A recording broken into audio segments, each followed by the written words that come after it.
এই কোরআন আল্লাহ তাআলা নাজিল করেছেন এবং এটার হেফাজতের দায়িত্ব আল্লাহ স্বয়ং নিজে কবুল করেছেন। কিয়ামত পর্যন্ত কেউ এখানে কোনো পরিবর্তন আনতে পারবে না। এরা এত দুঃসাহস কিভাবে দেখালো যে বাংলাদেশে কোরআনের আয়াত এরা পরিবর্তন করে ফেলবে? নিশ্চয়ই তাদের পিছনের কোন শক্তি তাদেরকে উস্কানি দিচ্ছে।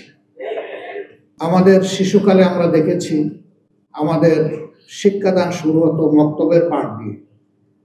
এখন খুবই পরিকল্পিতভাবে সবাই মক্তবের এই ধারাকে শেষ করে দেওয়া হয়েছে। ইকরা বিসমি রাব্বিকাল্লাযী খালাক দিয়ে যে শিক্ষা মুসলমানের বাচ্চা শুরু হওয়ার কথা, সেটা অন্য কিছু দিয়ে স্কুলে গিয়ে শুরু হচ্ছে। এই জায়গাটা শেষ করে দেওয়া হয়েছে। সেই প্রজন্মেরই কিছু লোক হয়তো আজকে তারা গোটা নারী সমাজের প্রতিনিধিত্বের কথা বলে সমাজকে বিভ্রান্ত করছেন। কোরআনের সংস্কারের দাবি নিয়ে আমাদের সামনে এসেছেন। আমাদের কোনো অধিকার আছে তাদেরকে এই অধিকার দেওয়ার? আমরা কে? এই কোরআন আল্লাহ তাআলা নাজিল করেছেন এবং এটার হেফাজতের দায়িত্ব আল্লাহ স্বয়ং নিজে কবুল করেছেন। কিয়ামত পর্যন্ত কেউ এখানে কোনো পরিবর্তন আনতে পারবে না। এরা এত দুঃসাহস কিভাবে দেখালো যে বাংলাদেশে কোরআনের আয়াত এরা পরিবর্তন করে ফেলবে? নিশ্চয়ই তাদের পিছনের কোন শক্তি তাদেরকে উস্কানি দিচ্ছে। এই সরকারের তো এটা এজেন্ডা হওয়ার কথা না। স্বাধীন বাংলাদেশে 54 বছরে মানুষ যা আশা করেছিল পেয়েছে তার উল্টাটা। এই সমাজকে বিভিন্নভাবে কুড়ে কুড়ে ধ্বংস করা হয়েছে। এখন এদেশের দিনদার ইমানদার যে শক্তিটা জেগে উঠেছে তাকে নিয়ে মানুষ নতুনভাবে স্বপ্ন দেখা শুরু করেছে। অতীতের সকল চক্রান্ত এদেশের মুসলমানরা ঐক্যবদ্ধভাবে প্রতিহত করেছেন। ইনশাআল্লাহ এই চক্রান্ত টিকবে না। আল্লাহ তাআলা কোরআন বিরোধী প্রস্তাবনা নিয়ে আসে নাই, এরা নিজেরা স্ববিরোধীও বটে।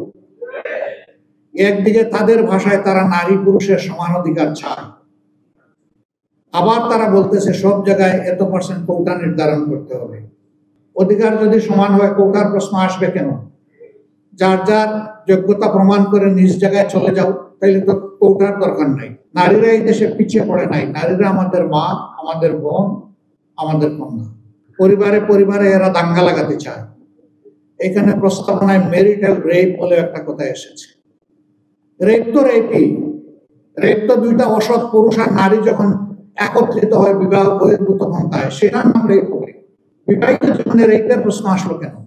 এরা সমাজের বিপর্যয়ের জন্য এই প্রস্তাবনাগুলো এনেছে। এই জন্য আবারও বলি, A to Z আমরা এই কমিশনই মানি না। যদি এই সংক্রান্ত নারীদের অধিকারে কোনো জায়গায় যদি পূর্ণ হয়ে থাকে, সেটাকে যদি আবার সামনে আনতে হয়, তাহলে অবশ্যই এদেশের বেশিরভাগ মানুষের ঈমান, আকীদা, তাহজিব, তামাদ্দুনের উপরে যারা বিশ্বাস রাখেন তাদেরকে বাদ দিয়ে নয়, তাদেরকে প্রাধান্য দিয়েই কমিশন করা হবে। আমরা সাফ কথা এটা মানব না। এর জন্য কোনো আন্দোলনে আমরা যেতে চাই না, কিন্তু যদি আমাদেরকে বাধ্য করা হয় অবশ্যই আমরা আন্দোলন। ইনশাআল্লাহ আমরা হাতে হাত ধরে দিন এবং সমাজের সকল কল্যাণকর কাজ একসাথে করব ইনশাআল্লাহ। রেমিটেন্স যোদ্ধাদের ঢাকায় বিশেষ ছাড়ে রেডি ফ্ল্যাট দিচ্ছে শতভাগ বিশ্বস্ত ও নির্ভরযোগ্য প্রতিষ্ঠান প্রবাসীর সিটি।